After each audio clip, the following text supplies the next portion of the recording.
Lawrence never planned to bring home another cat that day when she entered the packed animal shelter. As someone who worked with international animal rescue saving animals around the world, she was familiar with the sounds, the odors, the chaos, but something felt different this time. "We have a special room," the volunteer said hesitantly, "but I have to warn you, most people can't handle it." "What do you mean?" Lawrence asked, though she already sensed the answer would break her heart. "It's where we keep the ones who, well, the ones who won't make it out." The staff member led her down a narrow hallway to a small, isolated room that most workers avoided because it was too heartbreaking to enter. "Are you sure about this?" the volunteer whispered. "Once you see them, you can't unsee it." "I'm sure," Lawrence replied, steeling herself for what lay beyond the door. Inside were 13 cats, each in different stages of illness, abandoned by hope itself. The air was thick with despair and the weight of forgotten dreams. "Most of these babies have been here for years," the worker explained softly. "People are afraid. They think they can catch something, or they just don't want the heartache." In that room of the forgotten, a worn-out gray tabby with distinctive dark stripes marking his silver coat, lifeless fur and cautious eyes immediately climbed up her legs and wrapped his paws around her neck in a desperate embrace. "Oh my God," Lawrence gasped as tears sprang to her eyes. "That's Bruiser," the shelter worker said with a heavy sigh. "He does that to everyone who shows him kindness." "How long has he been here?" she asked, already dreading the answer. 2 long years in this room. Nobody wants him. He's too old, too sick, and the seizures, well, he doesn't have much time left." "Seizures?" Lawrence's voice cracked. "Has anyone been treating them?" The worker looked away. "We do what we can, but resources are limited. Most people just see a dying cat." At that instant, something deep inside Lawrence shattered and reformed. Bruiser pressed his face against hers, purring with a desperation that spoke of years of loneliness. "I have to go," she whispered, though every fiber of her being screamed against it.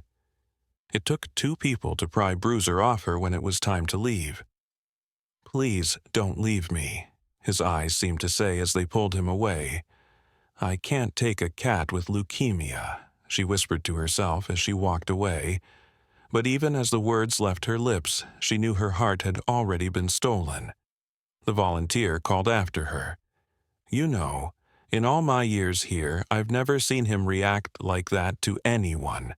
From that moment forward, she couldn't escape his haunting eyes. Those trusting, desperate eyes filled her dreams night after night, begging her not to abandon him like everyone else had. "Mommy, you've been crying again," her youngest child observed one morning at breakfast. "I'm okay, sweetheart," she lied, knowing she was anything but okay. Her husband noticed too. "You've been different since you went to that shelter. What happened there?" "There was this cat," she began, then stopped. How could she explain the inexplicable bond she felt? After weeks of sleepless nights, she could bear it no longer. "Can I take him as my office cat?" she pleaded with her husband one evening, her voice trembling with hope and desperation. "Absolutely not," he replied firmly. "We already have pets, and you said yourself he's sick." "But he's dying alone in that room," she cried. "Nobody cares about him." "That's not our problem, Lawrence. We can't save every animal in the world. But love makes rebels of us all." The next morning, her hands shaking, she called the shelter anyway. "Put him on the next transport." "Are you sure?" the volunteer asked, surprised. "It's been weeks since you were here." "I've never been more sure of anything in my life," she declared. "If I'm going to end up divorced," she thought desperately as she hung up the phone, "I might as well leave my husband for someone as good-looking as Bruiser." When she told her children, their reactions were mixed. "Another cat?" Her oldest groaned. "Is he going to die?" her middle child asked with the brutal honesty of youth. "Maybe," Lawrence admitted, "but he deserves to know love before he goes." The long 6-hour journey to pick him up felt like traveling through eternity. "What if he doesn't remember me?"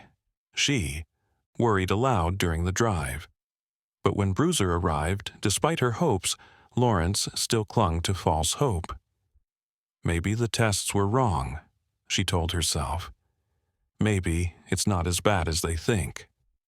She rushed him straight to the veterinarian, praying he would test negative. "I need you to run every test," she told the vet. "I need to know exactly what we're dealing with." The results came back like a double death sentence. Not only feline leukemia, but FIV as well. The two things you never want your cat to have. "He's double positive," the vet said grimly, removing his glasses to clean them, a nervous habit Lawrence would come to recognize. "What does that mean exactly?" she asked, though she feared she already knew. "It means his immune system is severely compromised. He's fighting battles on multiple fronts." "How long?" The question hung in the air like a death sentence. 2 months, maybe 3 if we're lucky. Within days, Bruiser began yowling and collapsing. "Something's wrong," Lawrence called the vet frantically. "He's falling over and making terrible sounds." "Bring him in immediately," came the urgent reply. Lawrence's heart plummeted. She was convinced he was dying before her eyes. "Please don't let him suffer," she whispered during the terrifying car ride.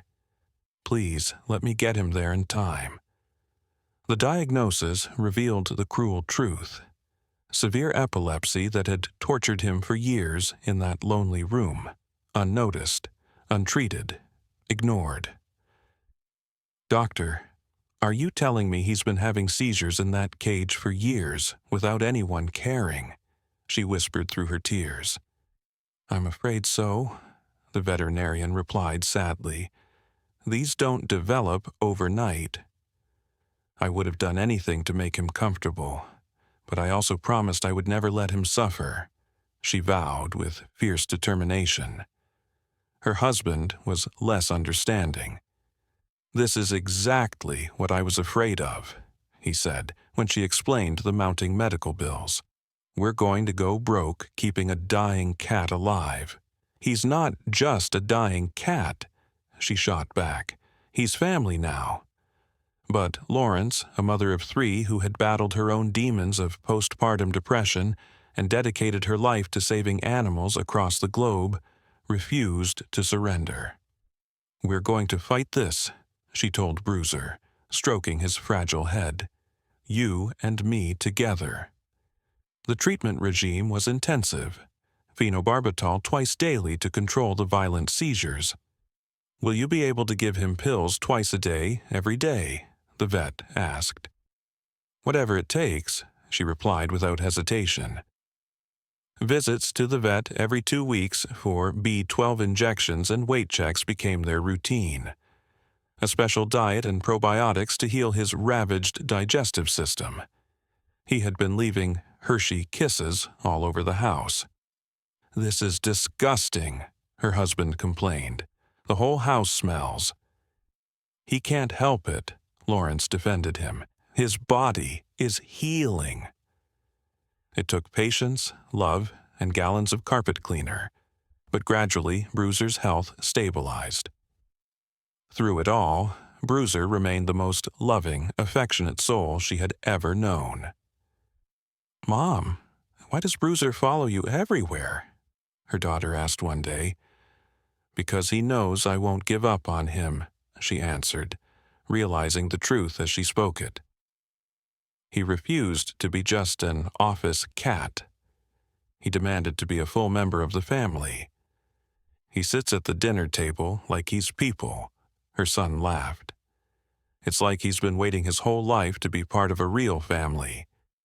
They divided their entire house, so Bruiser could have the upstairs, the living room, and an outdoor enclosure because he despised other cats after years of suffering. "This is insane," her husband muttered. "We're reorganizing our entire lives around a sick cat." "He deserves his own space," Lawrence replied firmly. "After what he's been through, he's earned it." Each morning she woke, wondering if this would be his final breath, but Bruiser's spirit burned brighter than death itself. "Good morning, my beautiful boy," she would whisper, checking to see if his chest was still rising and falling. "Morning, Mama," she imagined he would say back, if cats could talk. 2 months turned into 6 impossible months. "I can't believe he's still here," the vet admitted during a checkup, shaking his head in amazement. "His will to live is extraordinary." "But doctor, how is this possible?" Lawrence asked, hardly daring to hope. "You said 2 months, maybe 3. Sorry for the interruption. Before we continue with the story, I kindly ask you to like the video and subscribe to this channel. It is very important for us. Thank you very much. Sometimes we see this with animals who find their purpose," he explained, checking Bruiser's vitals with wonder. The stress of shelter life was literally killing him. But now he has a reason to fight. Look at his blood work. His white cell count is still low, but it's stabilized. The seizures are controlled. The veterinarian paused, studying the charts.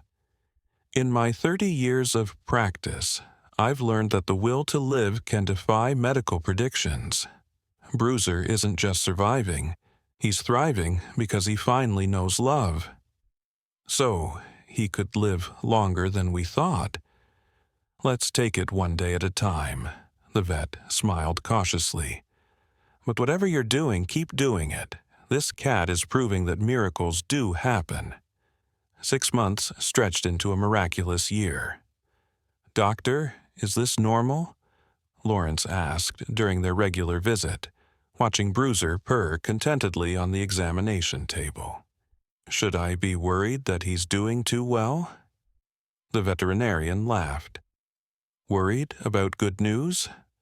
Lawrence, this is what we call the exception that proves the rule. Medical textbooks tell us about averages, but they can't account for love, proper nutrition, stress-free environment, and consistent medical care. Bruiser is getting all of that." He lifted Bruiser's lip to check his gums. "See this pink color? 6 months ago, these were white. His body was shutting down. Now, look at him. Bright eyes, healthy coat, steady weight. But the leukemia, the FIV, they're still there," he said honestly. "But his immune system has found a balance. Most importantly, he's not fighting for survival anymore. He's living for joy." The vet sat down, choosing his words carefully. "I've seen animals give up and die within days of a terminal diagnosis. I've also seen them live years beyond what we thought possible. The difference? Usually, it's love and purpose. You really think that's what's keeping him alive?" "I think," the veterinarian said, watching Bruiser nuzzle against Lawrence's hand, "that you saved each other. And that kind of bond, well, it can work miracles." 1 year defied all medical science and became 4 extraordinary years. By year 2, the veterinary team had started calling Bruiser the Miracle Cat. "His case is going into medical journals," the vet told Lawrence excitedly. "We want to study what factors contributed to his longevity." The doctor pulled out Bruiser's thick medical file. Removing him from chronic stress allowed his immune system to stop fighting on multiple fronts.